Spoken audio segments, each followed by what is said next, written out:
Hello and welcome to the Rabblecast. My name is Erik Hernandez here along with... Doug. It's very subdued. And you are listening to episode number 618.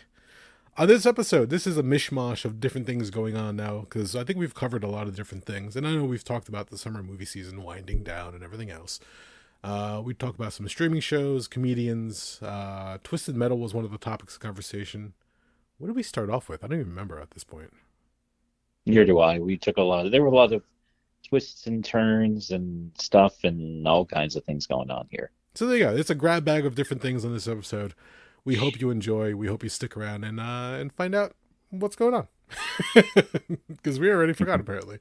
We are brought to you by InsidePulse.com. You can find us under the podcast section. You can also find the show over at Rabblecast.libsyn.com.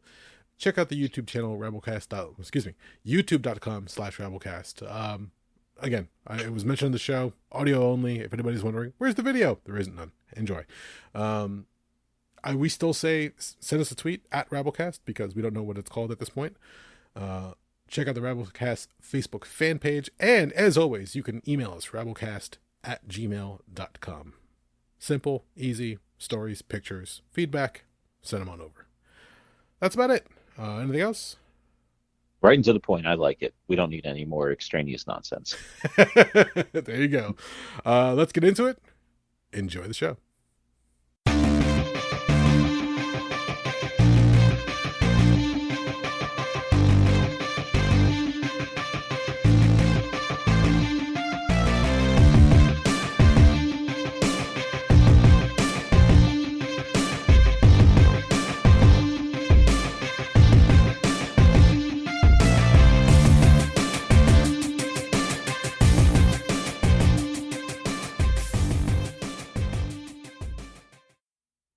Podcasting. Yes, sir. I am so happy to announce that the heat is finally broken in this neighborhood, and it's no longer like 97, 98 degrees. We are enjoying a nice high 70s, low 80s, which is much more preferred than what we were getting recently. How about you? Yeah, this is traditional summer, not 95 fucking degrees. So yeah, it's been pretty nice out here for the last couple days. Very nice. I did get the unfortunate news on one of my app updates that this was the last week that the sun will be setting after 8 o'clock. Oh, really? Yeah, so now we're drifting closer and closer to the fall season and shorter days heading into fall and winter. I'm pumped for an awesome fall. Really? Yes. I thought you were one of those types that like kind of laments the loss of the extra sunlight. Yes, but also as the older I get, the less good I am with heat. Fair enough. So, and it's just been, yeah, I don't know. There's a lot in there to unpack. I'm still trying to figure out a lot of it. I don't have this is another thing that's very weird. I don't have the same relationship with warmer weather now that I no longer smoke. Okay, how so?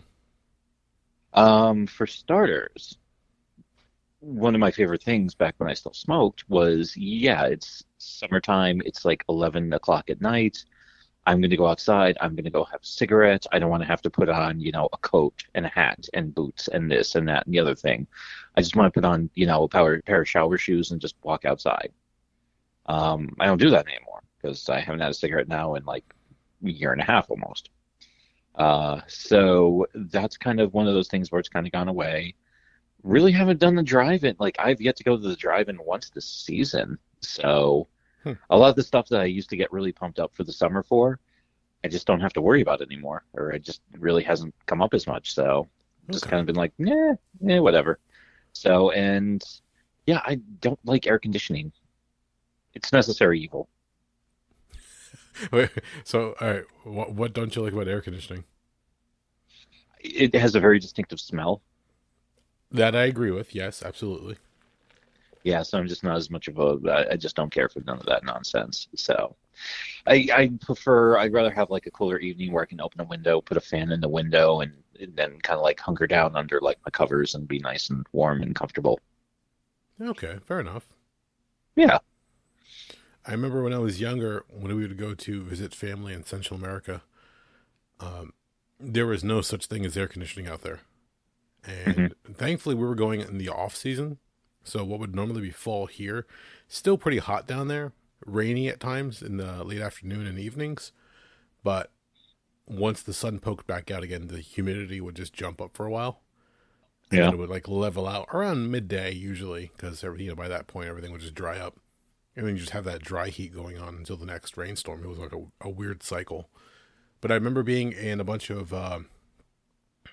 buildings in town, and high ceilings, large windows, but no air conditioning, just large fans. If not like large ceiling fans, then it was large stationary fans that were like propped up in a corner or something, just so you can get some air circulation. And when you're younger, you really don't think about it. It wasn't that big of a deal. Even back home at my grandfather's old place, it was a traditional style home, so there really was no cooling and heating over there of any sorts that you would find conventional here. So you just find an outlet, get an adapter, and put on the fan and just have that blow on you all night. Even if it's just circulating the same warm air, it was kind of a nice, refreshing breeze once the fan hits you, and then it like um, oscillated back and forth and just blowing the air around. So yeah, you kind of got used to it after a while. I've more been noticing that you mentioned the smell of AC. Um, when you start your car up in the morning and you first kick it on, it's that weird odor that comes out of the vents. Or if you have a window unit like we do, when the sun is beating down on it all day, and that weird smell starts to come out, and it's just like, yeah, that's not one. You can smell it, so I don't think that's good for you. But Yeah, I don't think so. come on, it's refrigerants being Uh, heated up and then massively cooled. I have to imagine there's some kind of chemical reaction going on there. That's probably not eh, good for the body. you have a point there. Mhm. But I mean, nowadays it's kind of a necessary evil. I mean, I used to kind of look forward to when I was younger, when you'd walk into a large department store and that waft of cold air would hit you upon entering. You're like, oh, well, this is nice.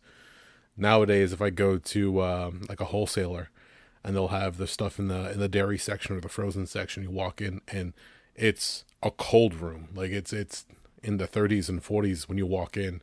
You're like, damn, it's a lot chillier than the rest of the warehouse. But you walk in, you Mhm. walk out, grab what you need, and just like try to shake it off a little bit. One of the things I've been noticing recently, especially, I work in electronics, so a lot of the times, the labs or the areas that you do production work in, they have to maintain a certain level of temperature and humidity. Oh yeah. Humidity can affect the components, the boards, and stuff like that. And the temperature itself, you just want to make sure that everything stays nominal. Our boss recently has been keeping the building at 70 degrees, which doesn't sound bad, especially during the summer.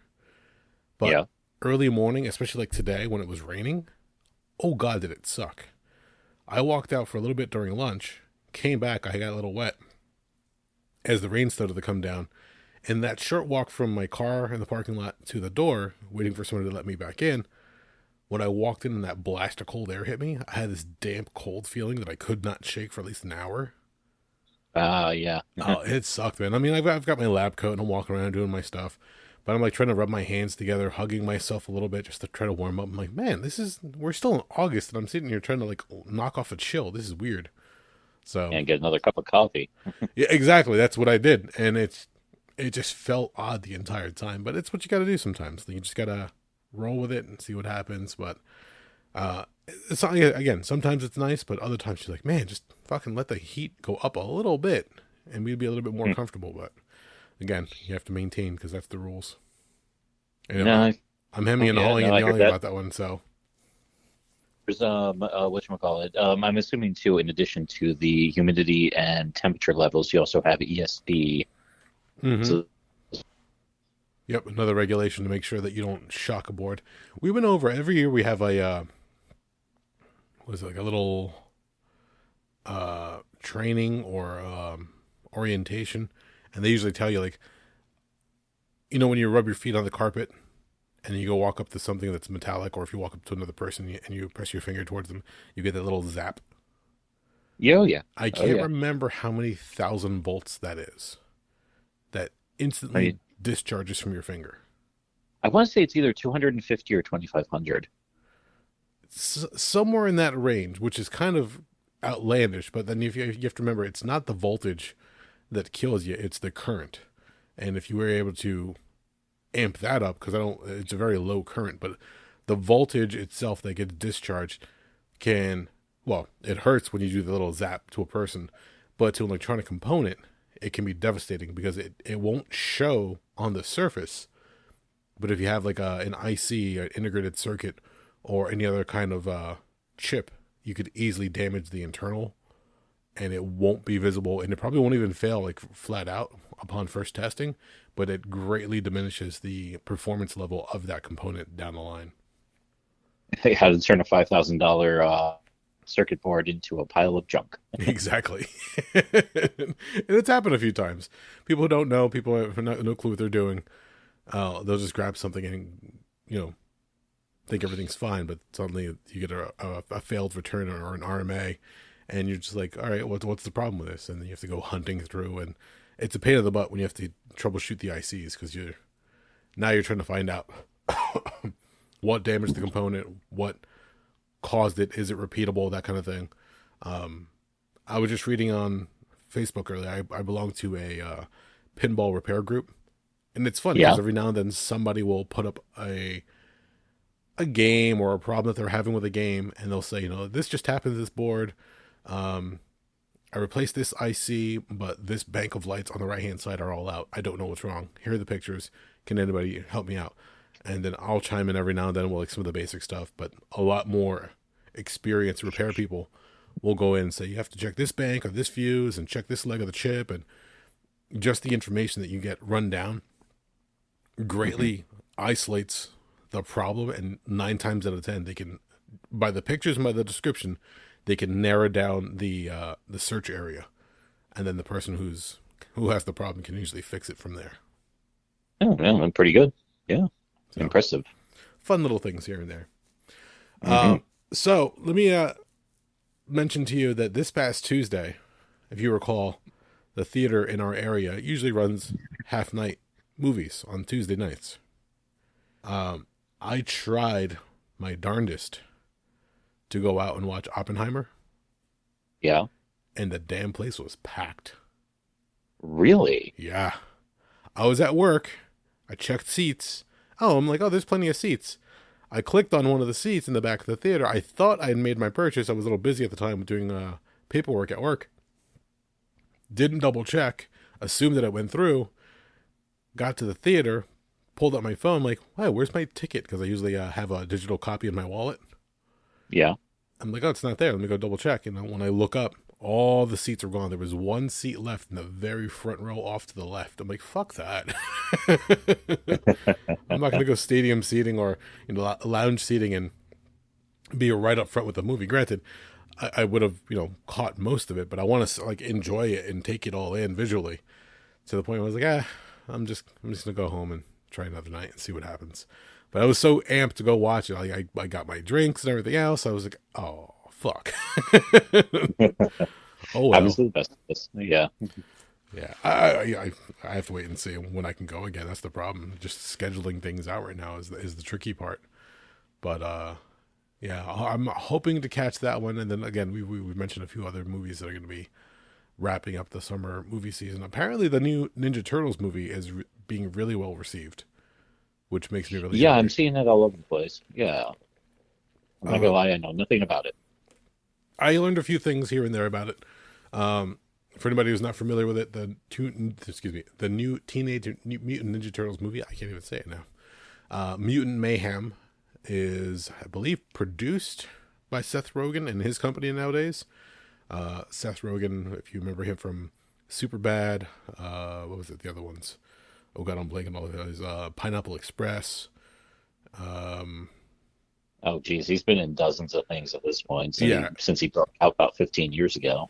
but he's easily moved behind the camera. Excuse me, behind the camera and now he's producing a lot of different projects and a lot of like geeky and nerd projects, which is kind of cool.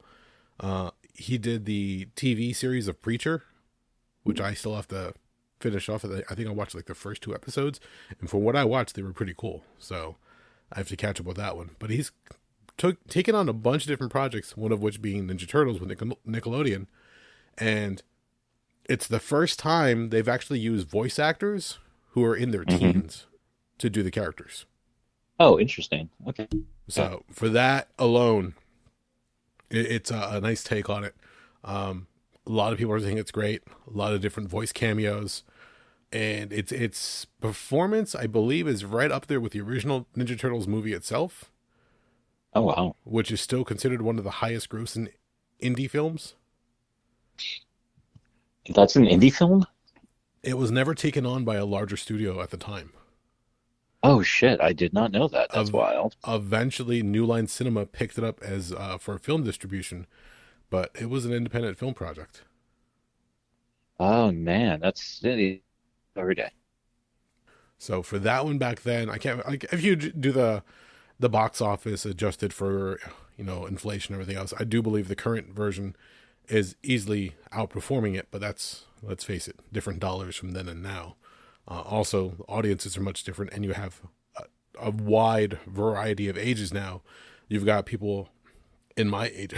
Excuse me. Oh man, you got people in my age bracket, and then you've got all the younger kids now, because you've had different iterations of the Ninja Turtles back from the old what was it, Playmates? He made the toys. I'm trying to remember who made the cartoon back then, but yeah, the old ones from the 80s, 90s. And then you had like 2 or 3 different iterations. Then you had the CGI movie, a couple other attempts at like a series, and then eventually Nickelodeon did at least 2 different versions of it.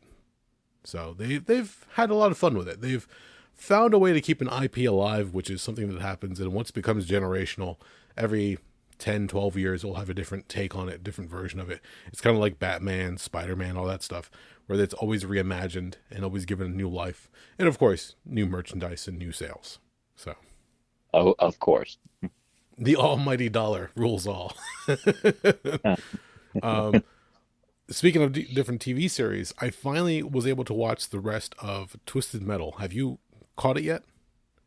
I have not seen any of that yet. Okay, I'm going to do you a favor. Okay. Remember how we talk about that sometimes when you watch a streaming show and you're like, it was good, but maybe we could shave down a few episodes? Uh-huh.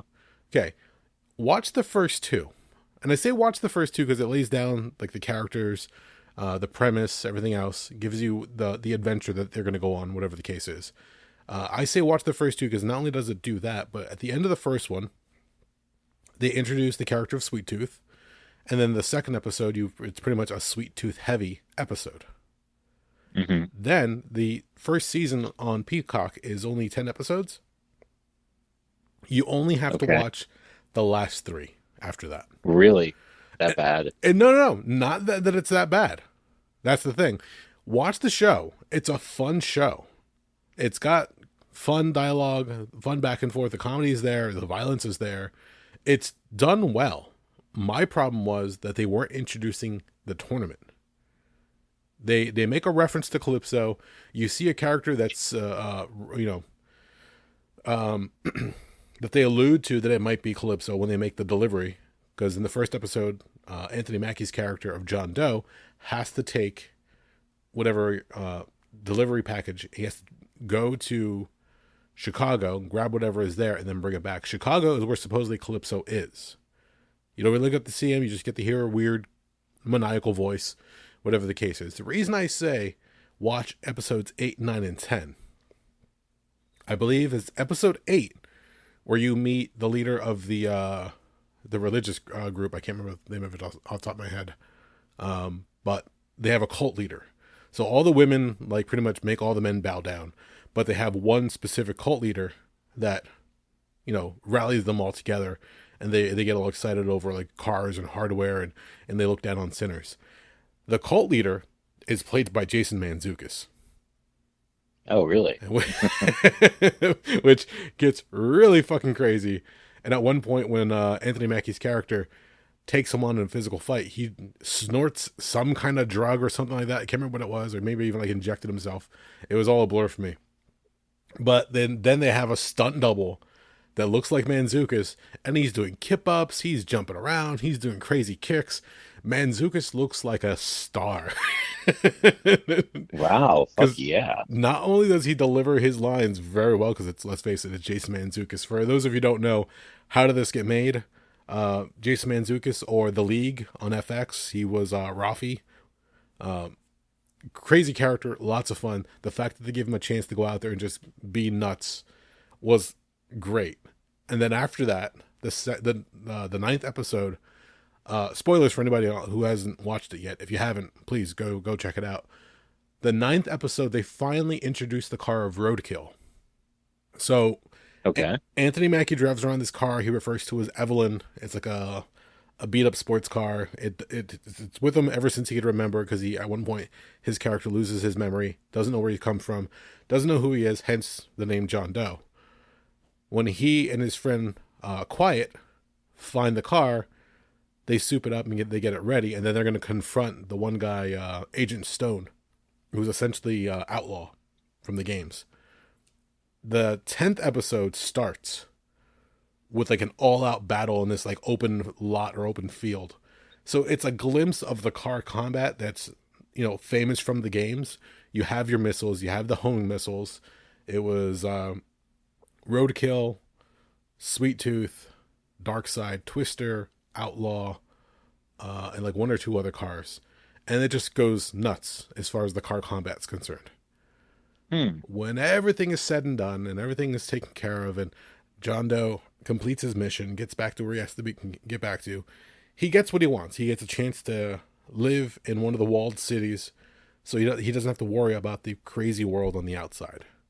After about a few months, he gets tired of it, and he says, "I'm leaving."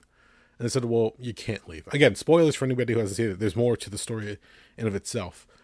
But at the very, very end, they said, what you did wasn't just a delivery. It was an audition. Now we want you to drive for us. And then they start giving you cutaways of all the different drivers he's met during the season. And what you realize is that they've slowly introduced the roster from the game. And the audition that he was going for was a chance to compete in Twisted Metal, where at the end, and they say it finally, Calypso will grant you one wish, whatever you desire.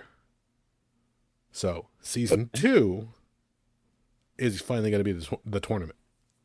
However that plays out, I'm kind of curious, only because my only problem with their setup is they didn't know if they were going to get accepted for a season 2. Okay. Unless they were contracted from the get-go. It's like, why set the table for a meal for tomorrow that you can have for today? So with that, they could have easily had like a problem. Who knows? Like maybe even the writer's strike, the actor's strike could have cut them off on season 1, and then they would have been screwed, and then we never would have had a season 2. And I haven't heard an official announcement just yet, but I'm sure everything that's what's going on, they're probably holding off. But everybody is anticipating a season 2 now, which will have all the other gimmicks and craziness and fun stuff. But it got exciting at the very end of episode 10, and it was fun because it's from 9, 8, and 9. So excuse me, 8, 9, and 10. That's where they're like everything started picking up rapidly. But they're like, you could have used like 2 or 3 episodes to introduce the premise, and then slowly built into the contest. But they crammed it all at the very last episode. I'm like, okay, the writing's fun, the action's fun. I'm surprised. Some of the lines are great. And at one point, one of the characters bequeaths a book to one of the female characters, and it's called the Car Sutra. Since in the outside world, you're essentially, reliant upon vehicles to get to and from, avoiding all the other violence and nonsense you could run across. It's just like different positions to have sex in the car. Good Lord.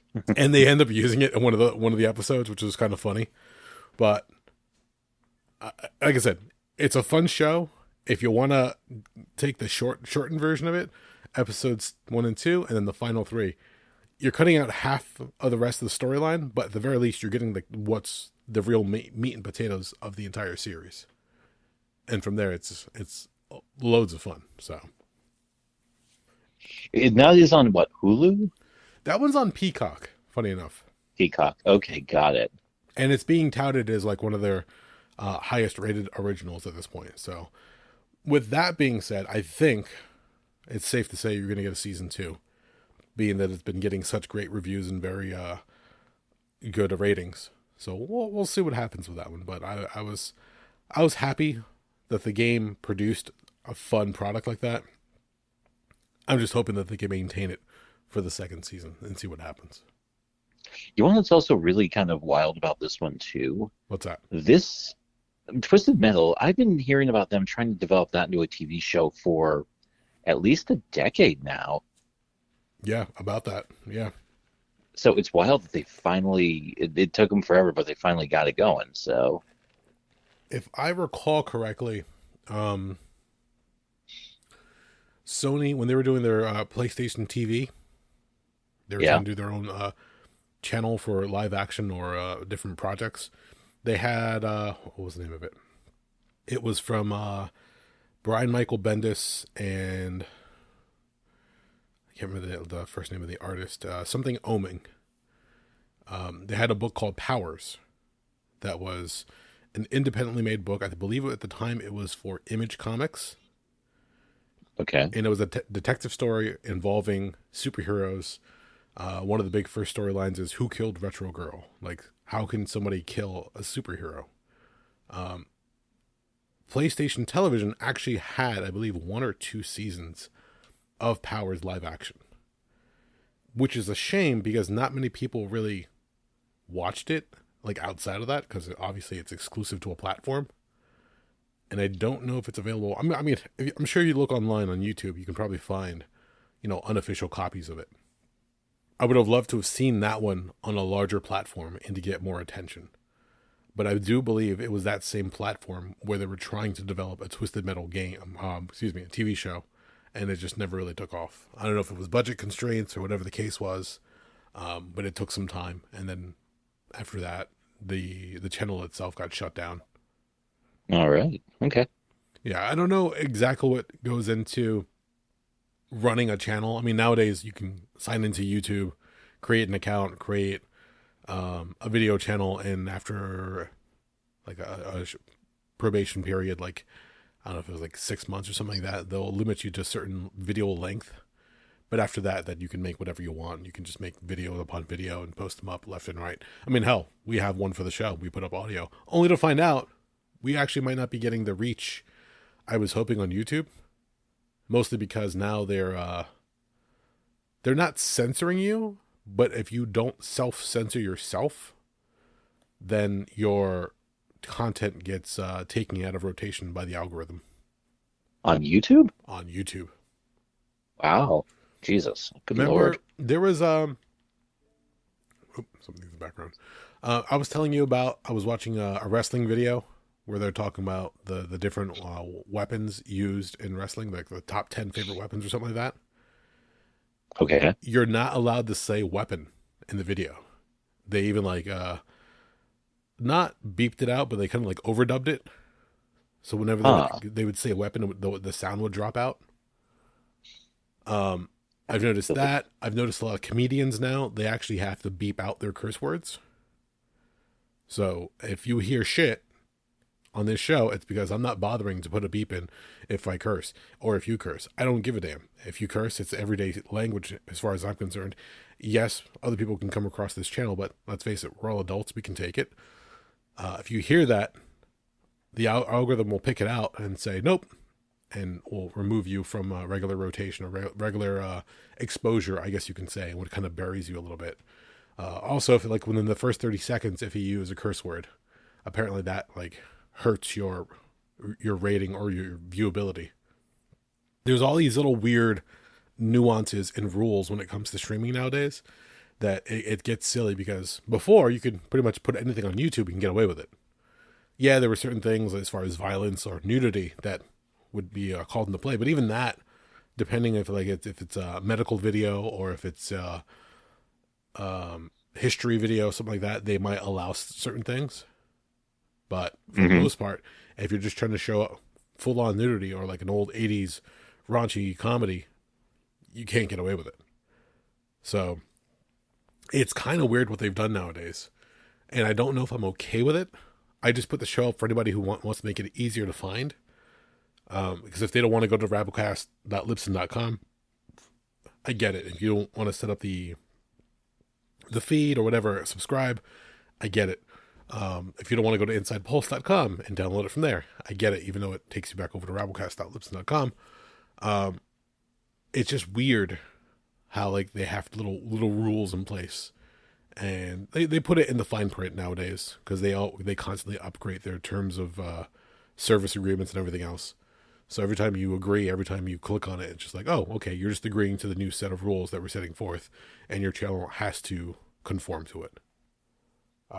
Not to say that, again, this is just a strictly audio channel when it goes on YouTube.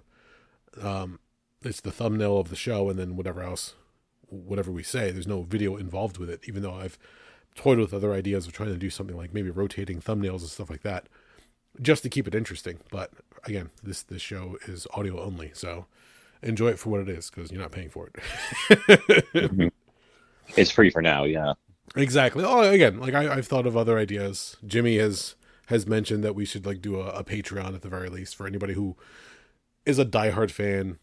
Maybe do like $1 a month kind of thing. And I don't want to put the show behind a paywall because if you were hanging out between if you and I were in a room and we were just hanging out having this conversation, if somebody just happens to walk in, they could hear the same damn conversation. There's not like much that's going to change. But paywalls are a thing nowadays, and things, let's face it, things are getting more expensive, so people would justify it for whatever reason. But the I think a show's more the show. logical use of a paywall is only if you're adding bonus content. Like, yeah, two guys I know who do a comic book podcast. They do a Patreon where they. Do you remember the old preview Matt would do for comics? Oh yeah. Yeah, they will. They've got those like years of the things from like the late '80s into the early '90s, and they'll like do a review show where they'll be like they'll go through one of those books and talk about what was going on like 31, 32 years ago, and that's. But I mean, it's like an additional thing that you don't really need to enjoy the podcast itself. It's just like, oh, if you're really into it, here's a little something extra. See, that's kind of cool. So, I mean, those books were thick. oh yeah, I remember we used to get them. Our one friend Chris for a short while was every week I'd go pick up my books. There'd be a preview guide in my order, and I can just leaf through and whatever I didn't grab or if I didn't order anything, I just gave him back the guide so we can give it to somebody else. hmm That was always fun. Yeah, that's a pretty cool idea. I like that one. I've been considering doing some side things, but again, like I have to admit to myself that I really don't have as much free time as I used to. So nope. trying to do, don't agree with me so quickly. um, trying to find time to do some other stuff. Because at one point, I was considering doing like a gaming side channel kind of thing and just say, hey, anybody wants to come check it out or anybody wants to see us play Street Fighter or stuff like that. Thought it'd be fun. Another reason to get together with friends and just do silly stuff. But again, schedules, doing it on a regular basis, it's not going to be consistent. So I didn't want to put something out that was going to be sporadic. I want to try to do something that's going to eventually roll into something else. But then again, pandemic hit and everything else, and things went to the wayside. The funny thing is, somebody had mentioned to me that, when the pandemic hit, everybody flocked to like podcasts and streaming content and everything else, and everybody made shows. I did the opposite. I was still working at the time. I had a very little downtime during that, first 2 years, that instead of plunging further into the podcast, I actually had to pull back, which was kind of funny because when my one friend asked me, yeah, what happened to the show? Didn't have time for it. Like a lot of shit was going on. And rather than having the free time that I normally would, it got all, taken up by other obligations. So it really was not an option at that point in time. But now it's trying to get back to, finding out what we have time for, scheduling different things. With the kids involved, they have certain things going on now as well. So they are taking up a certain amount of time. Like, again, I mentioned that my oldest is doing martial arts now. Jen has joined them, so she's going to classes at night as well. So all these things are going on now. So we just got to figure out what's happening. Things are temporary. We're trying to find out what's going to be logical going down the line and just hopefully make things work. But it's a headache sometimes because we constantly have to like sit down like, all right, what's going on for tomorrow? We got this, we got that. This got moved, this got canceled, whatever the case is, and just try to take it as it comes, pretty much. That's all you can do. So, I'm tired. No, I hear that one there, guy. I hear you on that one. What have you been up to in your neck of the woods? Nothing. I work and I work out, and that's pretty much about 90% of my time these days, guy. Have you made any time to go check out Barbie? Check out the what? Barbie? No, I might be going this weekend with a friend of mine. We'll see how it goes. I haven't quite figured that one out yet. I'm staying far away from, I'm trying to avoid whole sections of the Lehigh Valley right now because it is Music Fest. Oh, that's right. Yep. And how crazy is it out there? I know where the areas are, and I stay far the hell away from them. I want nothing to do with any of it. There's a lot of stupid people running around, drinking, acting like fools. And I know there are some people who are actually there to go watch the bands and stuff like that, but I think a lot of people just use it as an excuse to drink and act like douchebags. Absolutely. That's the whole part of music festivals is going out, buying a ticket, buying overpriced beer, and pretend that you have the privilege to be as obnoxious as you want. And one of the other things that kills me too is, and there's some gooders there that I would be interested in going to check out just to like go grab some food from them and then get out of there because, I mean, usually I think on average they clock about 1 million people show up for the 10-day festival. So, if the food vendors, people put in their application like hell ahead of time trying to get in on that one because it's pretty much guaranteed you're going to make money.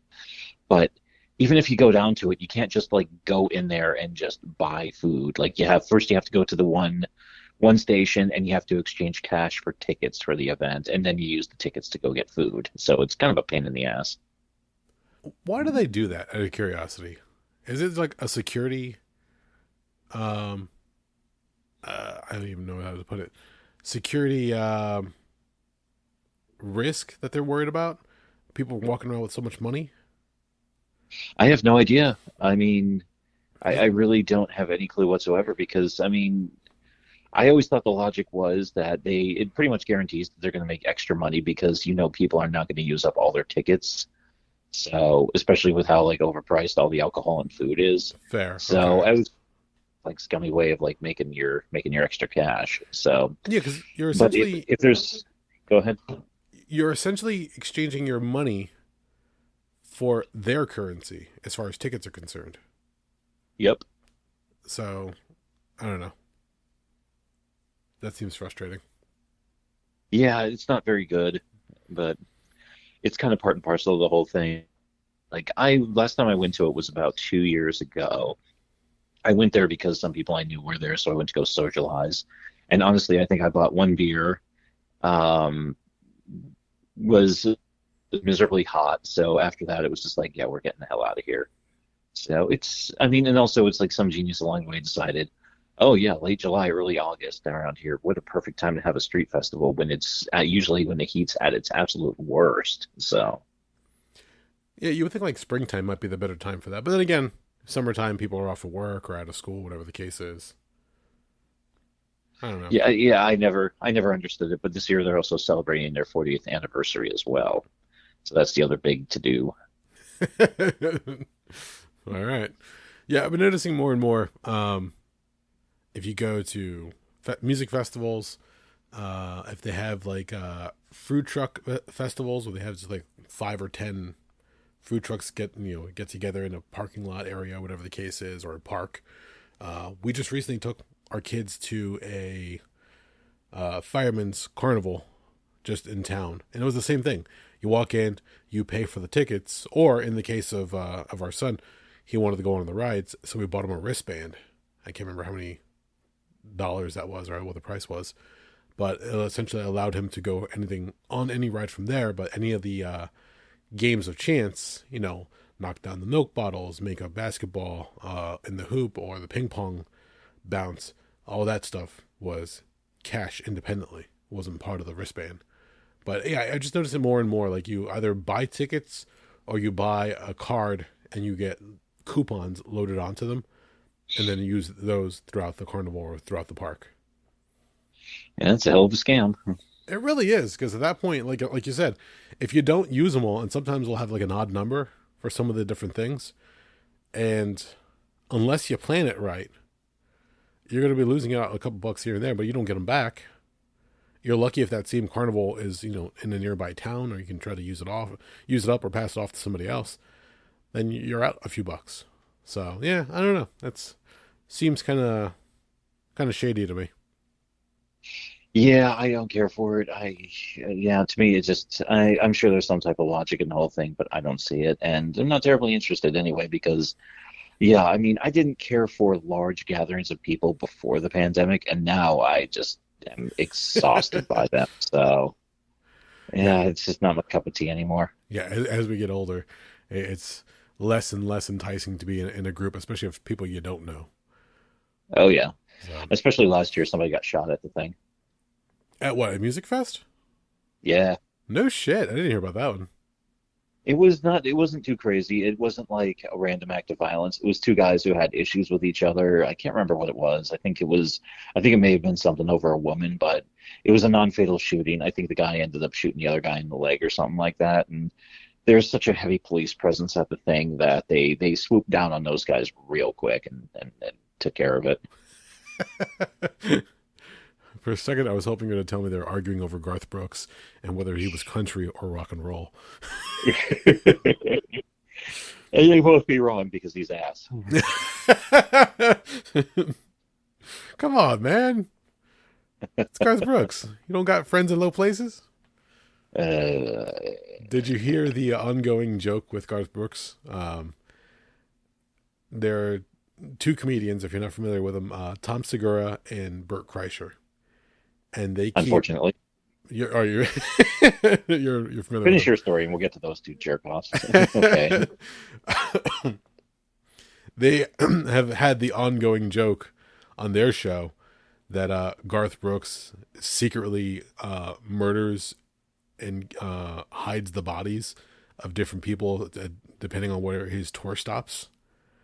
And the song Friends in Low Places is a reference to that. And it's taken on such notoriety that Garth Brooks has taken the step to block Tom Segura on social media. And at one point, I can't remember which one of them has a friend who works on Garth Brooks' team. And Okay. they asked one time, like, yeah, right, so the whole dead body thing, like, does he know? And he goes, oh no, he's aware of you guys. He just doesn't get it. So it's gotten that far where I think they even made merch that says, confess, Garth, confess. And it's just, I don't know if the joke has gotten too far at this point, but the fact that he's aware of it, but at the same time he doesn't know what to make of it, it's just like, oh boy. So a lot of the fans of their show and their comedy routines always ask during shows, has Garth responded to you yet, or has Garth unblocked you yet? I find it kind of funny because it's just an obnoxious joke, but I'm sure Garth Brooks is just like, what the fuck, man, leave me alone. But I don't completely get, but what's the joke? The joke is that because did you ever listen to Garth Brooks's side project? No. Okay, back in the early 2000s, I guess he wanted to Okay. take a break from doing Garth Brooks. He created another character, and it went by the name, I believe it was Chris Gaines. He made an entire album. Not only did he make an entire album, he made an entire backstory and gave himself a whole new look. He had kind of like long hair that kind of drooped down in the front and dark, eyeliner, a soul patch. He was supposedly some like up and coming musician who got into a horrible car accident.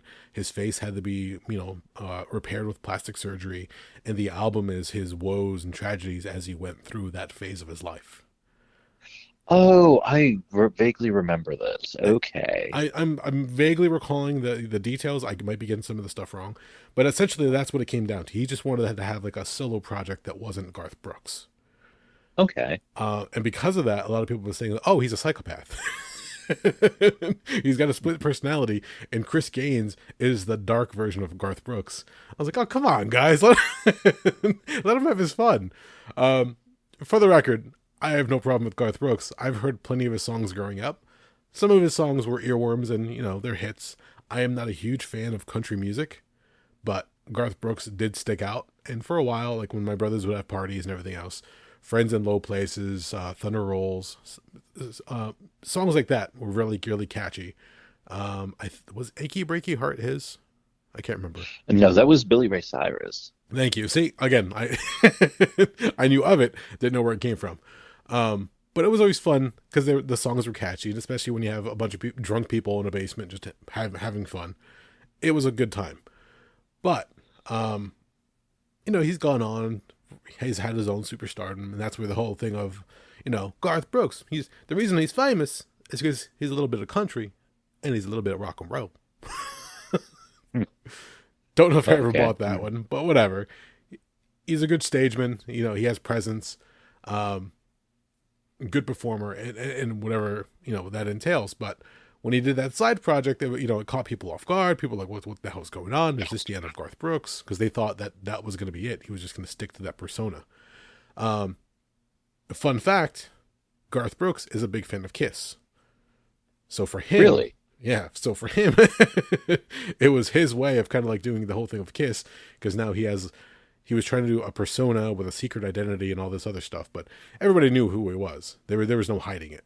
So I don't think that mystique lasted very long. But it just led to this whole thing of who is he? What's he doing? Why is he doing this? Why is he painting his nails? Why is he changing his name? Why does he have this whole backstory? And again, it was just a promotional stunt. He wanted to do a solo album. I'm sure he wrote a bunch of other ideas that weren't country or your typical Garth Brooks songs, and he just wanted to have an outlet for them. He got that. I don't think it went past one album, but I don't even think he performs the songs anymore. Like, he just did them, and then that was it. I don't know if Garth performs them, unless if it's like an After Dark show, then maybe he puts a wig on and paints his nails. But it was just a fun thing, and then it just rolled into like, oh, he does this, and maybe he does some other stuff on the side, and who knows where he goes, and Friends in Low Places, that could be an allusion to killing people and having them stuffed in whatever the case. Dumb joke, took on a life of itself, and that's where it currently stands, where they're obnoxious.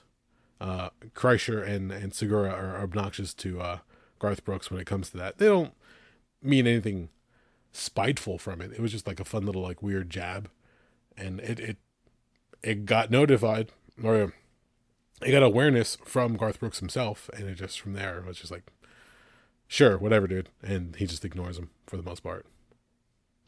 Yeah, he's probably wondering, it's like, what the fuck is this? Are these two guys' problems? So yeah, I mean, there's certain things that happen. I mean, look, sometimes when jokes start, especially among comedians, sometimes there's like a speckle of truth here or there, like the whole thing with Bill Cosby.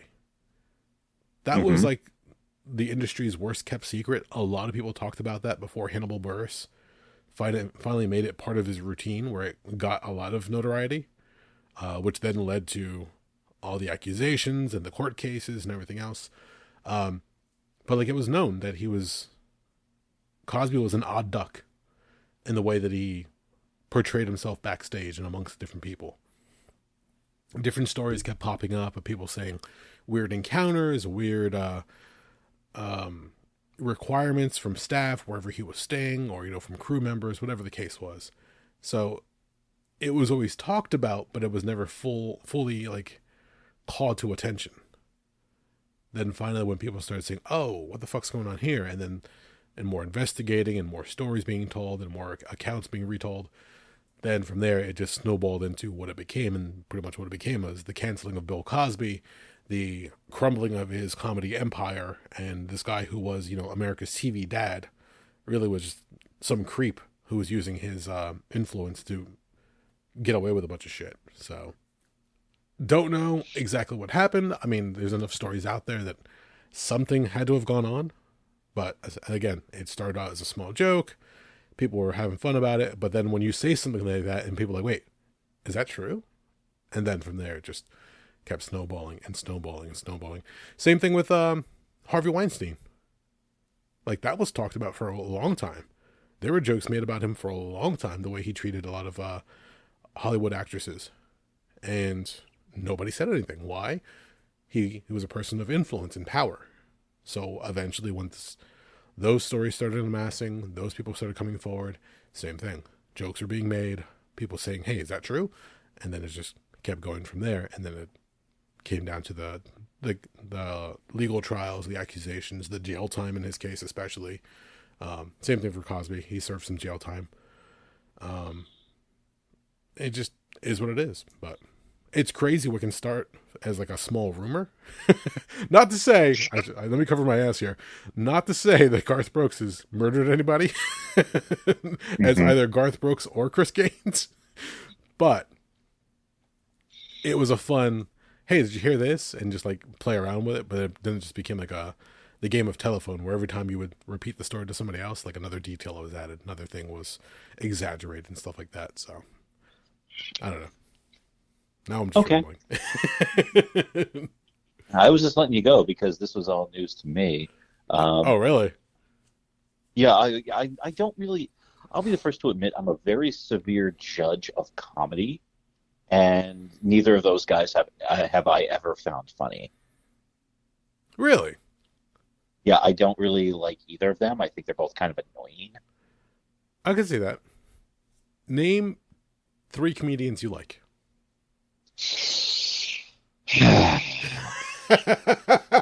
Oh no. You're asking some hard questions there, fella. Okay. I'll say this as I like overall, they're still going to have some material I'm not into. Joey Diaz. What the hell's his name? Cat Williams. And George Carlin. Okay.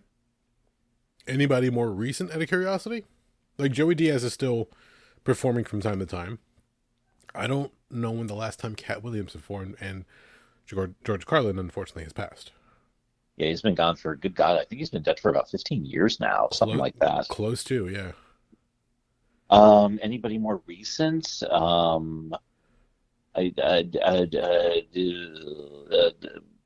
Kumail Nanjiani still do stand-up, or is he just acting nowadays? I believe he's acting at this point. He hasn't... Don't quote me on this. I don't recall him having any dates recently as far as stand-up. Okay. Yeah, that's... I couldn't tell you anything else because that was... the last stand-up show I went to was about sometime in 2014. It was Kumail Nanjiani and Jonah Ray. And Jonah Ray's still doing some stand-up, I believe. I believe he did a set last year in addition to doing stuff with Mystery Science Theater 3000. Okay. But I'm exactly, like, I'm pretty sure what's his face. Yeah, Kumail's like, he's picking up so much like TV and movie work. So it makes sense that he's kind of out of that equation. Good for him, even though a lot of his old audience is pretty much calling him a sellout now. Really? You go from, geeky and nerdy, and then you get jacked to play one of the characters in the Eternals. And then from there, like, oh, you're not a nerd anymore. What's all this fucking, shredded muscle and everything else? Would really, if you follow somebody from back then and you see them finally hit it, like, you would be happy for them. Like, they're yeah, finally... that's where I'm at. It's like, okay, good for him. He's no longer, I mean, like, I was bummed when they stopped doing that podcast, The Indoor Kids, about video games. Like, God, that was already like 7-8 years ago they stopped doing that. But you know what? They stopped doing it because they were like, oh, we're getting so much actual work that we're getting paid for, so fuck yeah. Yeah, exactly. Celebrate the fact that all their struggle has finally led to something bigger.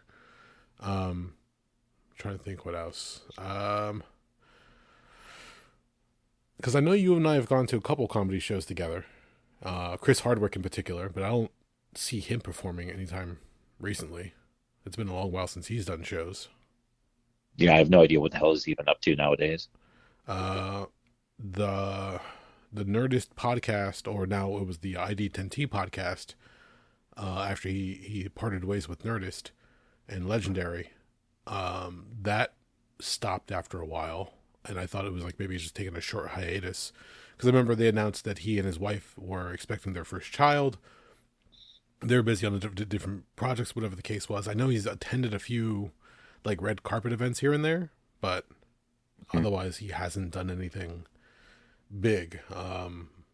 Do they still do the Talking Dead show? I honestly don't know. I haven't watched that show in years, so I have no Okay. idea, man. That's the other thing, especially because that was the other regular gig that he had. Trying to remember who else we saw. That was the only comedy show I think I went to with you. Well, I remember that one because you literally bent over with laughter at his opening joke. We all did because we were just not expecting it. Um, Hmm. I thought you went with us to another one. I'm thinking of something. Oh no, I'm thinking about when you and I went to Mick Foley's his stand-up show and his essentially storytelling. Um, Yeah, that was less like comedy and more just him like telling stories of like, his life in wrestling and all that. And whoever that opener was, the guy who actually owned that comedy club, who I shall not name because my God, he was the very epitome of a hack comedian in my eyes. So Look, he's got to pay the bills and make sure everybody's got their appetizers. Um, yeah, no, I know exactly which place you're talking about. I know the place. I've been tempted to go back because there are acts that go through there that I do want to see. yeah, Joey Diaz being one of them, but at the same time, like I really don't want to go back there. Parking is annoying, and the club itself, uh, and it's not horrible. I've seen worse, but at the same time, yeah, the atmosphere was not the greatest. I'm trying to no, think what else. See, all right. So, truth be told, a lot of the comedians that I'm into now is because I listen to Rogan.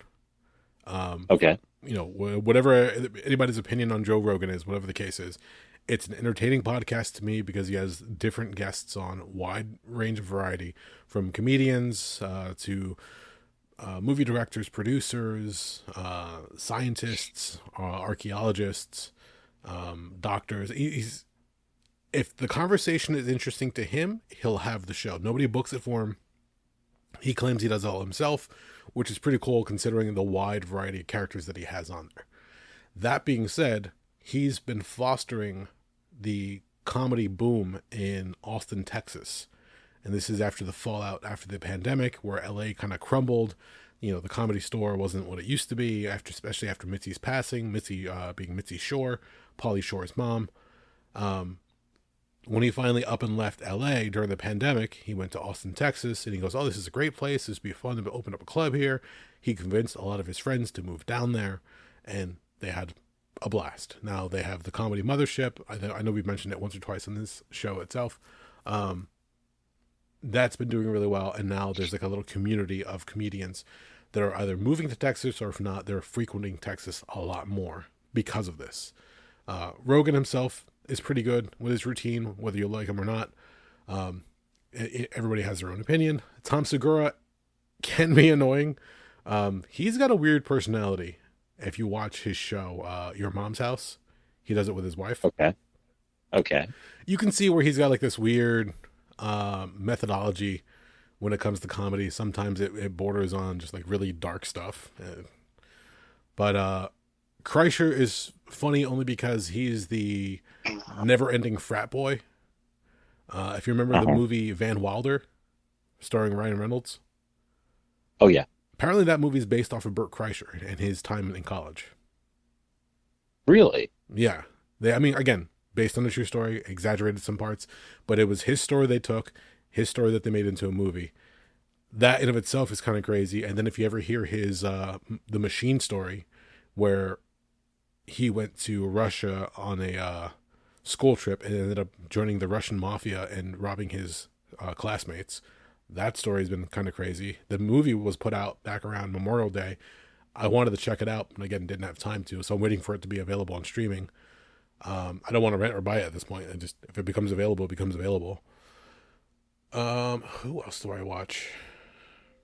There's a few other guys. Ari Shaffir is a 50-50 shot for just about everybody I've met.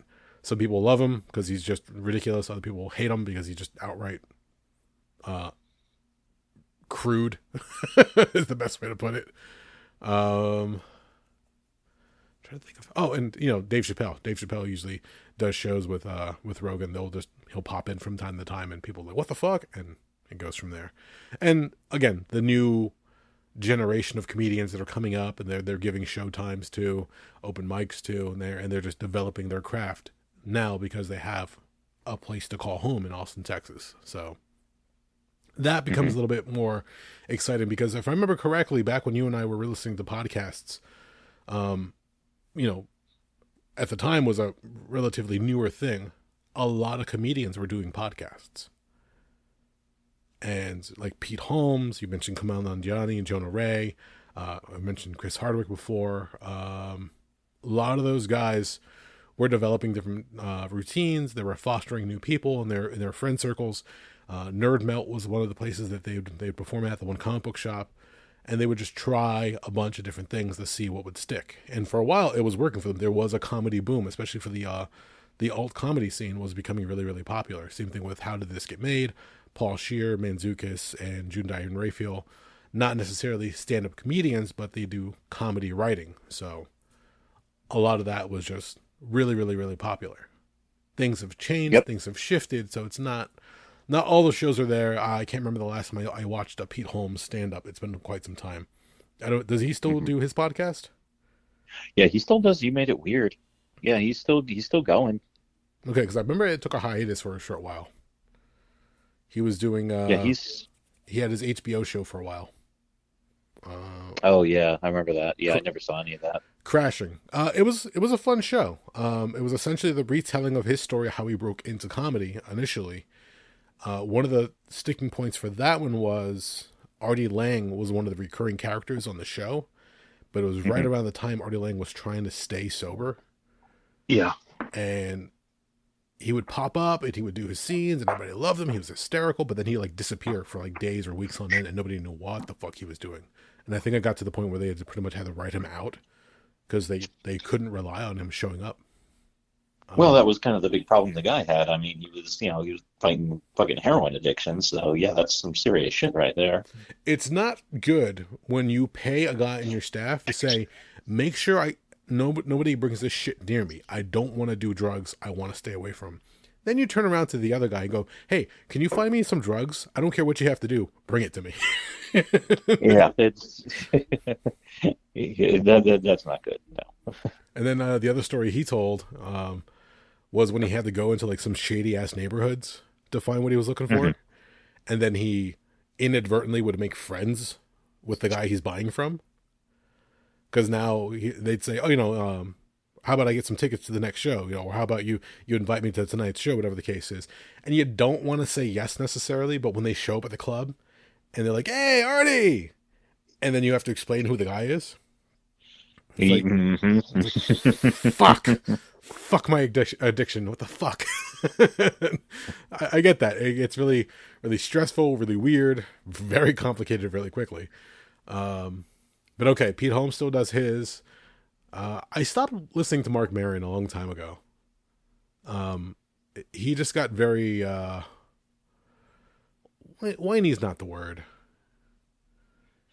No, I think that kind of works. He had this, well, I'm doing this is the biggest podcast in comedy, so, everybody should know who I am. Like, I heard too many episodes of the show where he clearly had no idea who he was talking to.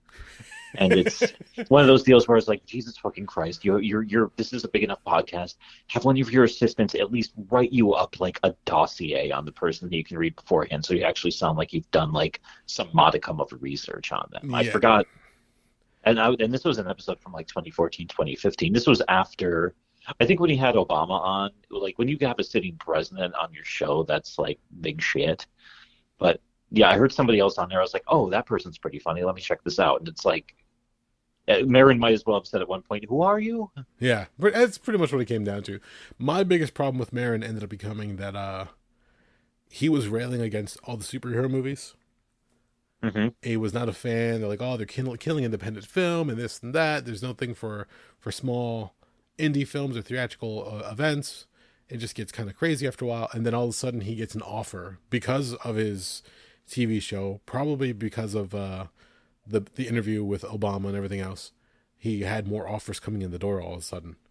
So now he's doing voiceover roles. He's getting certain acting gigs, and the one that came through that apparently he could not say no to, even though he railed against superhero movies, he accepted a role in the Joker movie with Joaquin Phoenix, and he even addressed it on one of his openings. Where I shortly thereafter I checked out. Um, it pretty much came down to, oh, I know what I said about superhero movies. I know I said that they're killing theater and cinema as a whole, but this is a chance to get to act with Robert De Niro, and I can't say no. To which I was like, oh, you're hypocritical. Fuck you. The funny thing is, I went to go see that movie. I have no memory of him being in it. He's at the very end. He's one of the backstage crew members. When Joaquin Uh, Phoenix's character is in the dressing room getting ready, it's Maron's character who comes to the dressing room and tells him like 5 minutes or 10 minutes, whatever the case is. yeah, I got nothing, man. I remember going to see that in theaters. I remember zero of that. I do not blame you. There's a few faces in that movie that I recognize. Brian Callen being another one, another stand-up comedian. Obviously Mark Maron, but a lot of I saw that movie once. I enjoyed it for what it was, and that was the crazy maniacal story of a real life Joker. Like if you put him into like actual Newark, New Jersey, what it would be like. Yeah. Aside from that, I think I've hit play on the movie once or twice since it's been released on streaming, and like 5 minutes into it, I shut it off. I can't. I'm like, I don't want to. I don't have time to invest to go through it again. Even like for a background sound, I find something else. And not to say that Fair the enough. movie is not good. I enjoyed it for what it was, but the subject material, I'm just like, where we're once again taking a villain and glorifying him and trying to humanize him, and I'm just like, the Joker is a fucked up individual. He's like chaos incarnate. Like, why are we trying to give him a grounded story? That just, I prefer like you and I have talked about in the past. I enjoy Heath Ledger's Joker, which every time he tries to tell his origin story, he gives you a different origin story just to keep you guessing. Yeah. There's nothing set in stone. There's no point A, point B. He starts at point A and he goes fucking zigzag all over the place. I'll take that over what they tried giving us, even though they're trying the part two. And don't get me wrong, I'll watch Folie de Deux, something like that. The sequel to Joker with Lady Gaga playing Harley Quinn. Oh, yeah, that's the thing. That I look forward to only because I want to see another version of Harley Quinn on screen. So, and Hmm. I like Lady Gaga. For anybody out there who's curious, yes, I like her. One night, I caught one of the HBO concert specials that they were playing on streaming. At the time, I only had heard a few of her songs. I was familiar with who Lady Gaga was. I never really saw anything of her other than like one or two music videos. After watching that concert, after watching the different different costume changes he had on stage, the different routines, the dancing, the music, I was like, you want to know what? That's a lot of fucking production work for a concert. Hmm. It reminded me of Kiss. Now, granted, Kiss didn't go through a bunch of costume changes on stage, but the mystique, the persona, the performance, stuff like that. And I was like, oh, okay, this is all a big package, and the music is the big selling point. Got you. All right. I became a huge fan. Is she a great actress or actor? I don't know what you would refer to it as nowadays.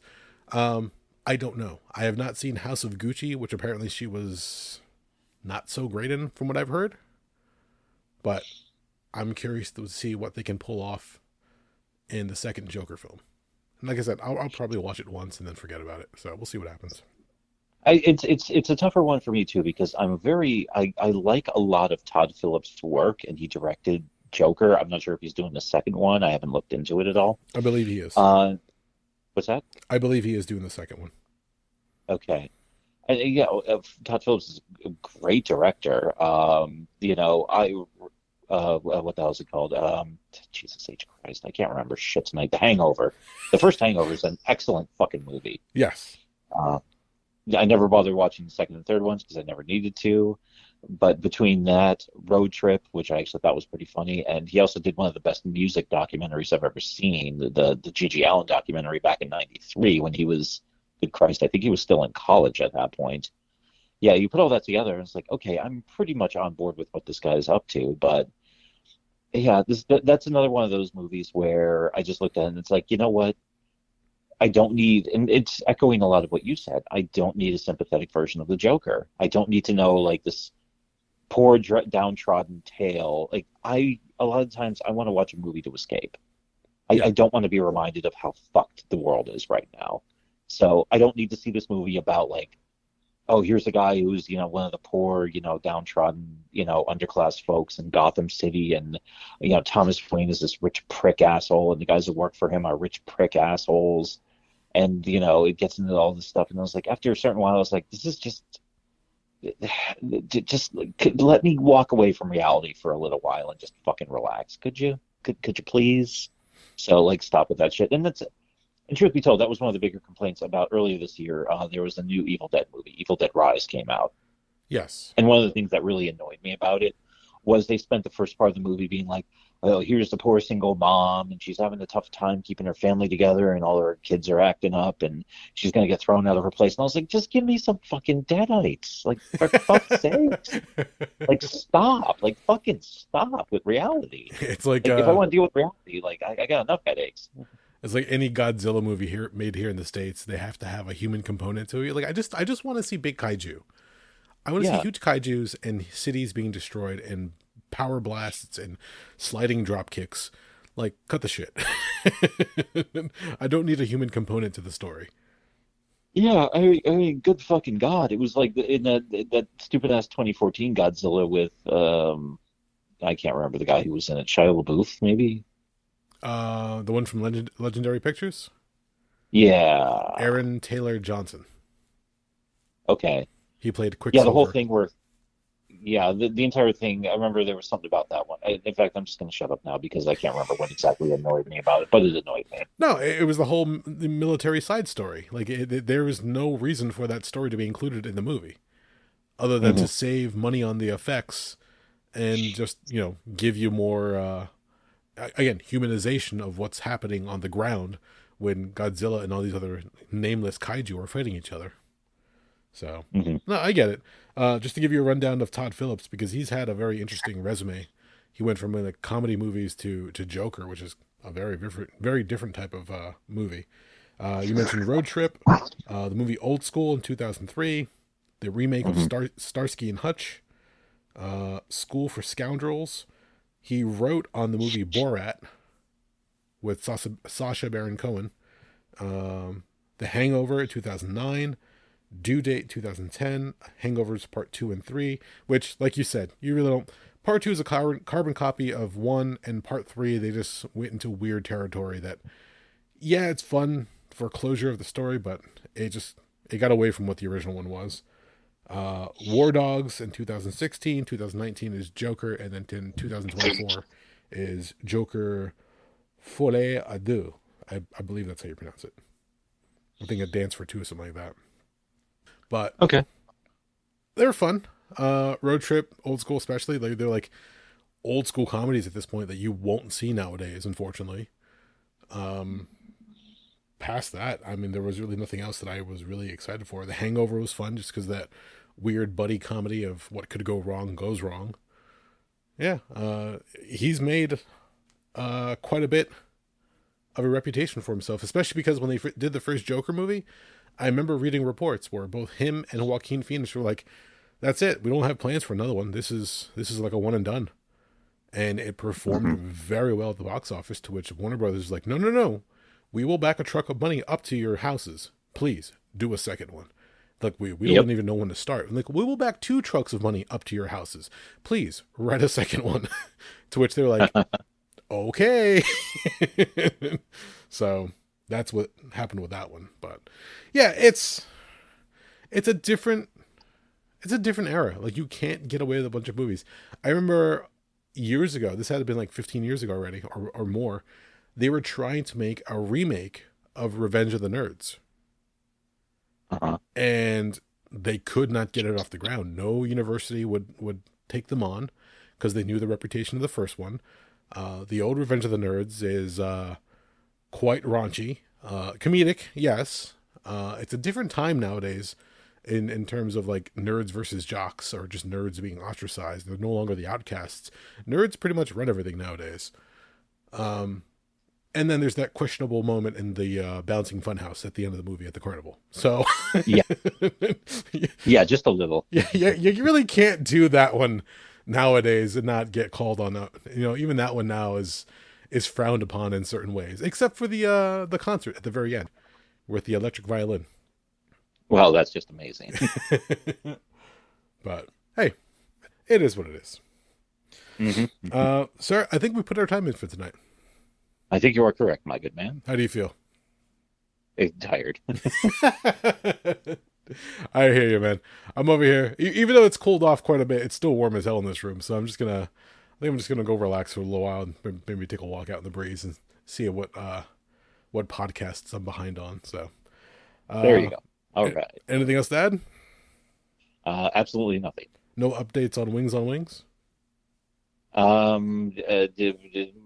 We just started the second to last season, so we've got less than, I think we're down to like 43 episodes left, or 44 episodes left. We got to start planning out how we're going to wrap it up. Which is wild because that show ran for 170 something episodes, I think, 180 episodes. Wow, congrats. Over 7 seasons. Yeah, it wouldn't, that show went for goddamn forever. It's funny, we were actually joking about it. We're in season 5 and we've just come to the conclusion of, it's like, oh, wait a minute, now all of a sudden we're actually getting some good comedic bits. It's like, wow, it only took them fucking 6 years. Like, the show started in 1990. We're up to like 1995, 96, and it's like, wow, now you're starting to actually like write some like hilarious episodes. Like, what the fuck, man? So we're figuring out if we're actually going to go to Nantucket to record, but we're still planning out that one. So we'll see what happens. All right, stay tuned for updates, I guess. Yes, sir. All righty. Well, if you've made it this far, thank you for listening. We hope you enjoyed. My name is Erik Hernandez. I'm Doug. And we are the Rabblecast. Have a good night, everybody.